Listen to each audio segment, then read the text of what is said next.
എല്ലാവർക്കും നമസ്കാരം. നമ്മളെല്ലാവരും ഇപ്പോൾ എല്ലായിടത്തും ചർച്ച ചെയ്യുന്ന പ്രധാനപ്പെട്ട വിഷയം എന്ന് പറഞ്ഞു കഴിഞ്ഞാൽ ഈ ആതിരയുടെ കൊലപാതകം സംബന്ധിച്ചാണ്.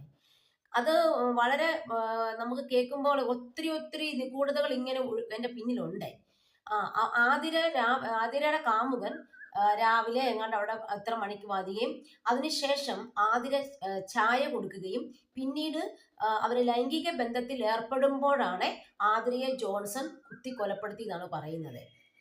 ശരിക്കും ഇത് വല്ലാത്തൊരു കേട്ട് നമുക്ക് കേൾക്കുമ്പോൾ തന്നെ വല്ലാത്തൊരു ഇതാണ്. കാരണം ആതിര ഇതിനു മുന്നേ അവനുമായിട്ട് ശരിക്കും പല കാര്യങ്ങളിലൊക്കെ ഏർപ്പെടുകയും അതുപോലെ തന്നെ ഒക്കെ ചെയ്തിട്ടുണ്ട്. ഇതിൽ വ്യക്തമാണല്ലോ.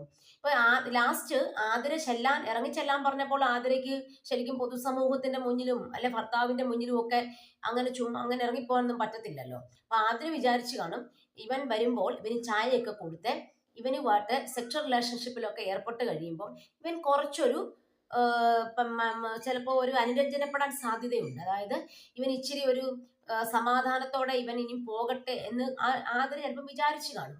അപ്പൊ എങ്ങനെയെങ്കിലും ആതിരയ്ക്ക് ഈ പ്രശ്നം സോൾവ് ചെയ്യണം. അപ്പൊ അതിനു വേണ്ടി അവനെ ഒരിക്കലും ആതിരയെ കുത്തി കൊലപ്പെടുത്തുമെന്ന് ആതിര സ്വപ്നത്തിൽ പോലും വിചാരിച്ചിട്ടില്ല. കാരണം ആതിര എന്ന് പറഞ്ഞ പെൺകുട്ടിക്ക് ഇവനെ പറ്റി ഒന്നും മനസ്സിലായിട്ടില്ലെന്നാണ് യാഥാർത്ഥ്യം. ചുമ്മാ കണ്ണു വളച്ച് പ്രേമിച്ചു. സ്വന്തം ഭർത്താവിനെ വഞ്ചിച്ചാണ് ആതിര ഈ പണിയെല്ലാം ചെയ്തെന്നുള്ളത് നമുക്കിപ്പോ വ്യക്തമായല്ലോ.